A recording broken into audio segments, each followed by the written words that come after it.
નમસ્કાર મિત્રો, હું કનૈયાલાલ મીરાણી આપની પોતાની મનગમતી યુટ્યુબ ચેનલ શિક્ષણ સફરમાં આપનું સ્વાગત કરું છું। આ ચેનલ ઉપર શૈક્ષણિક માહિતી, અભ્યાસક્રમ, શિષ્યવૃત્તિ પરીક્ષાઓ, સરકારી યોજનાઓ, સ્પર્ધાત્મક પરીક્ષાઓ તથા કમ્પ્યુટર અને ટેકનોલોજીને લગતા વિડીયો અપલોડ કરવામાં આવે છે। હજી સુધી તમે જો આ ચેનલને સબસ્ક્રાઇબ ના કરી હોય તો સબસ્ક્રાઇબ કરી દેજો, તમારા મિત્રોને શેર કરી દેજો અને બેલ આઇકન દબાવી દેજો જેથી અમારા નવા વિડીયોની અપડેટ આપને મળતી રહે।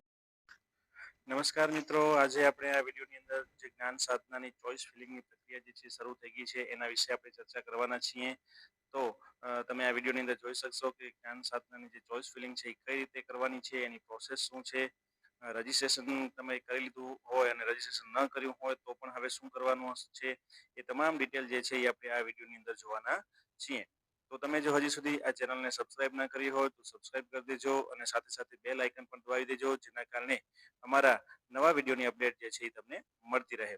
અને આ વિડીયો જે છે એ તમારા મિત્રો સાથે શેર કરી દેજો, જેના કારણે એમને પણ આ નવી માહિતી જે છે એ મળતી રહે અને એમને પણ જો ચોઇસ ફિલિંગ અથવા તો રજીસ્ટ્રેશન ન કર્યું હોય તો એ પણ સરળતાથી કરી શકશે।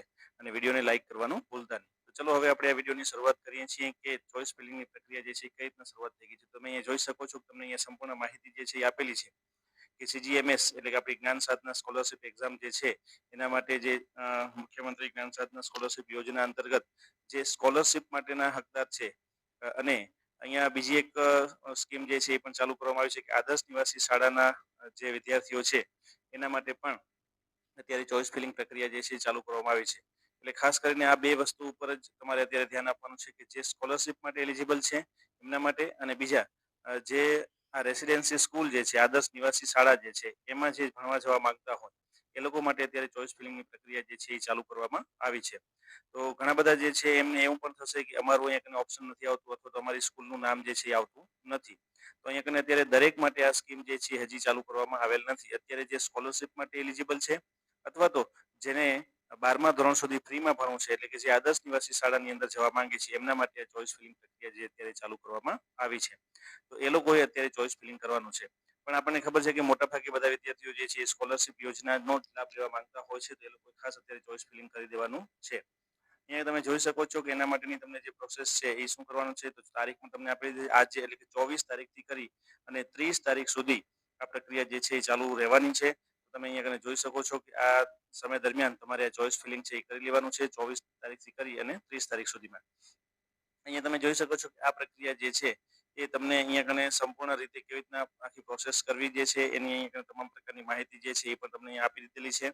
અને અહીંયા કને તમે આ રીતના આખી ડિટેલ જે છે તમે અહીંયા કને વાંચશો એટલે તમને ખ્યાલ આવી જશે કે કઈ રીતના આ પ્રક્રિયા માટેની વિગત જે છે એ તમને અહીંયા કને આપી દીધેલી છે। અત્યાર સુધી પહેલા જે છે તમે જોઈ શકો કે આ પ્રક્રિયાની અંદર જેને વિદ્યાર્થીઓ જે રજીસ્ટ્રેશન ન કર્યું હોય તો એ રજીસ્ટ્રેશન જે છે એ પણ એ લોકો અહીંયાથી કરી શકે છે। અને રજીસ્ટ્રેશનની અંદર કોઈ ક્વેરી આવી હોય અથવા તો કોઈ પ્રશ્ન આવ્યો હોય જેનું રજીસ્ટ્રેશન કમ્પ્લીટ ન થયું હોય એટલે કે એપ્રુવ વાળું જે છે એ ન બતાવતું હોય તો એ લોકો પણ એમને ક્વેરીને સોલ્વ કરીને અહીંયા ફરીથી એની અંદર એડિટના ઓપ્શનમાં જઈને રજીસ્ટ્રેશન જે છે એ કરી શકે છે। અને આ રીતના એ લોકો પોતાનું રજીસ્ટ્રેશન કર્યા બાદ ફરીથી જ્યારે એપ્રુવ આવી જાય ત્યારે એ પ્રકાર ફરીથી એ લોકો ચોઇસ ફિલિંગ છે એ કરી શકશે। તો અહીંયા તમે જોઈ શકો છો કે અહીંયા કને જે ક્વેરી આવેલા હોય એવા બાળકો પણ અહીંયા કને એપ્રુવ નહીં થાય ત્યાં સુધી એ લોકો ચોઇસ ફિલિંગ કરી નહીં શકે। હું અહીંયા કને સ્પષ્ટપણે લખેલું છે, તમે જોઈ શકો છો। અહીંયા કને જે રેડ કલરની બે સૂચનાઓ છે એમાં છેલ્લી સૂચના તમને અહીંયા કને આપેલી છે, કારણ કે જ્યાં સુધી તમારું એપ્રુવ ન થાય ત્યાં સુધી તમારા જે છે લોગિનની અંદર ચોઇસ ફિલિંગની પ્રક્રિયા છે એ તમે કરી શકશો નહીં, એ તમે ખાસ અહીંયા કને જોઈ શકો છો। એ સિવાય અહીંયા કને તમને અહીંયા કને નીચે ખાસ સૂચના જે છે એ આપેલી છે એ પણ તમે જોઈ શકો છો કે તમે જો એક વખત આ ચોઇસ ફિલિંગ પ્રક્રિયા પૂર્ણ કરી લેશો અને ત્યારબાદ જો એને બદલવા ઈચ્છતા હો તો તમે તમારી રીતે બદલી નહીં શકો, પરંતુ ડીઓ કચેરીનો સંપર્ક કરીને તમે આને બદલી શકશો। તો આપણે હવે ચોઇસ ફિલિંગ કઈ રીતના કરવું એ આપણે જોઈ લઈએ। તો આ વેબસાઇટથી તમે પરિચિત છો કે તમે આ GSSY આ વેબસાઇટ ઉપર જશો એટલે તમે અહીંયા જોઈ શકશો કે નીચે તમને અહીંયા કને વિદ્યાર્થી રજીસ્ટ્રેશન જે તમે કર્યું હશે એ પ્રકારનું ઓપ્શન તમને અહીંયા આપેલું જ હશે। તો તમે જોઈ શકો છો કે અહીંયા કને જ્ઞાન સાધના માટેનું ઓપ્શન જે છે અહીંયા નીચે દેખાડે છે વિદ્યાર્થી રજીસ્ટ્રેશન। વિદ્યાર્થી રજીસ્ટ્રેશન ઉપર તમે જ્યારે અહીંયા કરી લેશો ત્યારે આવા પ્રકારના ઓપ્શન જે છે જેમ સીઈટીમાં બતાવે છે એ પ્રકારના ઓપ્શન પણ અહીંયા તમને નીચે બતાવશે। ચલો આપણે અહીંયા વિદ્યાર્થી રજીસ્ટ્રેશનમાં જઈએ, વિદ્યાર્થી રજીસ્ટ્રેશન પર ક્લિક કરશો એટલે તમે અહીંયા જોઈ શકશો કે શરૂઆતમાં અહીંયા પહેલા ફક્ત બે જ લોગિન આવતા હતા, સ્ટુડન્ટ લોગિન છે એ આવતું ન હતું। તો હવે એ સ્ટુડન્ટ લોગિન છે એ આવવાનું ચાલુ થઈ ગયું છે. એટલે સૌથી પહેલા તમે રજીસ્ટ્રેશનમાં કંઈક કરી છે, રજીસ્ટ્રેશન ન કર્યું હોય તો આ રીતના વિદ્યાર્થી રજીસ્ટ્રેશન ઉપર ક્લિક કરી અને તમે આ રીતના રજીસ્ટ્રેશન છે એ કરી શકો છો. એમાં એપ્રુવ આવી જાય ત્યારબાદ તમને આ રીતના સ્ટુડન્ટ લોગિન નામનું ઓપ્શન જોવા મળશે, જેની અંદર તમે સ્ટુડન્ટ લોગિનમાં ક્લિક કરશો એટલે તમારે અહીંયા કને તમારો આધાર યુઆઈડી એટલે કે જે 18 અંકનો તમારો યુડાયસ કોડ જે છે એ નાખવાનો છે અને તમે પાસવર્ડ બનાવ્યો છે એ કરવાનો છે. જો પાસવર્ડ તમને યાદ ન હોય તો અહીંયા તમે રીસેટ પાસવર્ડ કરી અને તમે અહીંયા આ રીતના કરી શકો છો. રીસેટ પાસવર્ડની અંદર તમારે એ જ રીતના આધાર ડાયસ નંબર નાખવાનો છે અને તમારા મોબાઈલ નંબર ઉપર એક ઓટીપી આવશે. એ ઓટીપીના માધ્યમથી તમે અહીંયા નવો પાસવર્ડ તમારો બનાવી અને નવેસરથી પાસવર્ડ છે એ સેટ કરી શકશો. તો આ રીતના આપણે અહીંયા ચલો લોગિન કરી લઈએ. લોગિન કર્યા બાદ તમે જોઈ શકો છો કે અહીંયા આ રીતના આખું જે છે એ પેજ તમને દેખાશે. અહીંયા તમે જોઈ શકો છો બે પ્રકારે તમને અહીંયા બે સ્કીમ અત્યારે જે ચાલુ છે એ બતાવે છે. તમે જોઈ શકો છો, એક છે સ્કોલરશિપ યોજના અને બીજું છે આદર્શ નિવાસી શાળાવાળું. આ બંને ઓપ્શનો જેની આપણે શરૂઆતમાં જ વાત કરી, બંને ઓપ્શન જે છે અત્યારે તમને અહીંયા જોવા મળશે. બાકીના જે છે એ હજી ઓપ્શનો જે છે હવે આવશે. જ્યારે આવશે ત્યારે એના વિશેની ચર્ચા પણ આપણે કરીશું. અહીંયા આપણે વિડીયો મૂકી દઈશું.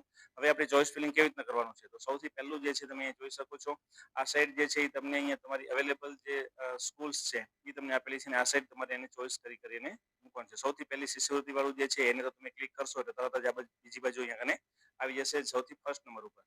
ત્યારબાદ જો તમે આદર્શ નિવાસી શાળામાં જવા માંગતા હો તો તમે અહીંયા જોઈ શકો છો કે આદર્શ નિવાસી શાળાઓનું લિસ્ટ તમને અહીંયા આપેલું છે. એમાંથી જે શાળામાં તમે જવા માંગતા હો એ શાળા ઉપર તમે ક્લિક કરશો તો એ પણ તમારા ચોઇસની અંદર એડ થતા જશે. તમે જોઈ શકો છો કે અહીંયા આપણે કોઈ પણ એક શાળા ઉપર એડ કરીએ તો જો અહીંયા ચોઇસમાં અહીંયા સેકન્ડ નંબર ઉપર, થર્ડ નંબર ઉપર આ તમારી ચોઇસ છે એ થતી જશે.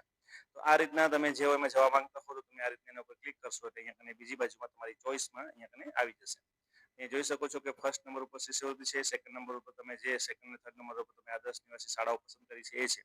પણ એ મારી તમને એક સલાહ ખાસ એ છે કે જો તમે અહીંયા આદર્શ નિવાસી શાળામાં ન જવા માંગતા હો અને ફક્ત શિષ્યવૃત્તિ માટે જ એપ્લાય કરવા માંગતા હો તો તમે આ બાકીના જે છે ઓપ્શન કોઈ ક્લિક કરજો નહીં, ફક્ત શિષ્યવૃત્તિનું કરજો. ત્યારબાદ અહીંયા ટિક કરવાનું છે અને અહીંયા સબમિટ બટન ઉપર ક્લિક કરી અને આને તમારે સબમિટ આપી દેવાનું છે. સબમિટ આપી દેશો એટલે તરત જ બાજુમાં અહીંયા ડાઉનલોડ રિપોર્ટ નું ઓપ્શન છે એ ખુલી જશે એટલે અહીંયા રિપોર્ટ તમે એનો ડાઉનલોડ કરી શકશો.